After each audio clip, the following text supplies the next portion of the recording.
the consequences of the division. In order to fully appreciate the secret teachings, we need to understand how the universal law of cause and effect works. It's easy to say that the experiences in one's life are the result of past activities, but the forces of this law are greater than we may first imagine.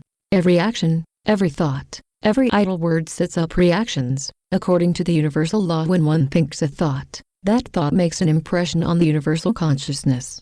Nothing is lost or done in secret.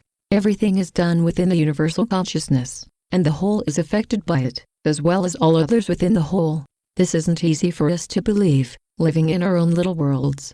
The words secret, private, alone, and separate are active words in our vocabulary. This is due to our current separation in consciousness from the whole. In the higher realms of consciousness, there is no space. Things and people are not separate, but part of a whole. All is actually one. All is within the whole.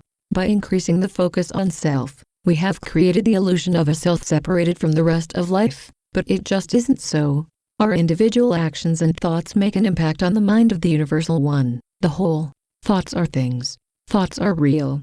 Reactions to past thoughts and actions become our fate, destiny, and karma. An individual's fate is simply the rebounding effects of previous choices remembered by its soul. The reason the effects of these previous choices often seem unfair to the conscious mind is because the personality doesn't see beyond its own life or sources of current conditions. As companions of God, we are free to live and choose and grow almost as we desire, but not without being subject to the universal, spiritual law. Through meeting our thoughts, actions, and words, we learn to discern wisdom from folly, lasting strength from weakness, and true life from illusion. In turn, we become more able to fulfill our ultimate purpose for existing, to be a companion to the universal creator. The law is actually a magnificent tool for perfect learning. It is completely impersonal. Everyone experiences it equally and for the purpose of enlightenment. The law of karma is not some fierce god in the sky keeping track of everything so that it can zap people when they least expect it. Most karmic reactions, in fact, come from the individual's own deep memory of what it has done. Karma has been described as memory. Karma is memory coming to consciousness again. What has occurred in the past is recalled and has an effect on the present. Now, the recollection may not surface to the conscious level. The personality may have no awareness of the memory, in fact, yet, it exists at the deeper, soul level. Nevertheless, the soul sees through the same eyes as the personality and is reminded of its past use of free will and consciousness. Naturally, some of these memories will be compatible with the universal mind and some will not. Memory is an important concept in understanding how the law of karma works. As a soul draws closer to the universal mind, it becomes aware that some of its memories are not compatible with the Creator, and since its ultimate purpose for being is companionship with the Creator, it seeks out opportunities to resolve these incompatible memories. Suppose a soul criticizes another soul among its peers and behind its back. As it becomes more aware of its true nature, it will recall this wrong and, because of its incompatibility with the Creator, will seek to correct it. Now, the resolution could take many forms. The soul might seek out an opportunity to work closely with the injured soul as a supporter, assistant, publicist, agent, or the like. Or perhaps it would seek to recreate the original scene, putting itself in a position to criticize the other soul again in front of the same peers. The test would be to see if the soul would choose not to criticize this time, even if it meant a certain loss of position for itself.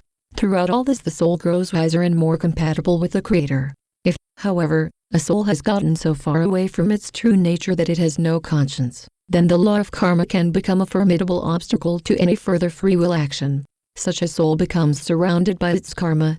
Everywhere it turns, it meets the terrible effects of its previous action and thoughts.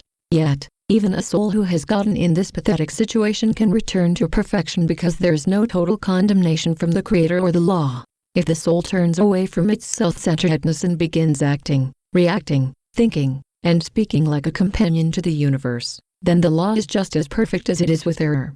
And the reactions begin to build and establish a new destiny for that soul. Karma is memory. As one recalls or relives situations, one meets self again, and a new decision point, or crossroads, is presented to the soul. In life, good would be equated with compatible, harmonious actions and thoughts which consider the needs and desires of others, along with self's needs and desires. Evil would be equated with actions and thoughts that are motivated by a self-orientation that pays little or no attention to the needs and desires of others and the whole. Metaphysically speaking, good results in oneness, and evil results in a sense of separation.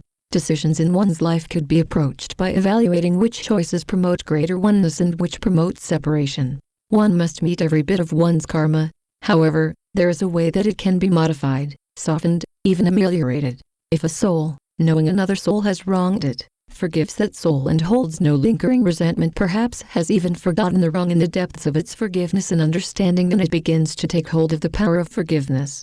The more it forgives, the more it perceives and understands forgiveness. Then, when it approaches the universal consciousness and realizes it possesses memories that are incompatible with it, forgiveness is much more viable, removing the barrier of separation. The law is so precise: what one gives one receives. No exceptions. That if one begins having mercy on and forgiveness of others, one begins to receive mercy and forgiveness upon oneself. Unless, of course, one refuses to forgive oneself, all of one's karma has to be met. And yet, no soul is given more than it can bear to carry. This is the paradoxical blessing hidden in the limitations of time and space. A soul is given the time it needs to turn away from its selfish ways and, like the prodigal son, return home to a feast of joy and welcome from our Creator. Reincarnation is not a way to avoid judgment and responsibility. It is the way to allow the soul enough time to correct its mistakes and develop itself. All you may know of heaven or hell is within your own self. Edgar Cayce.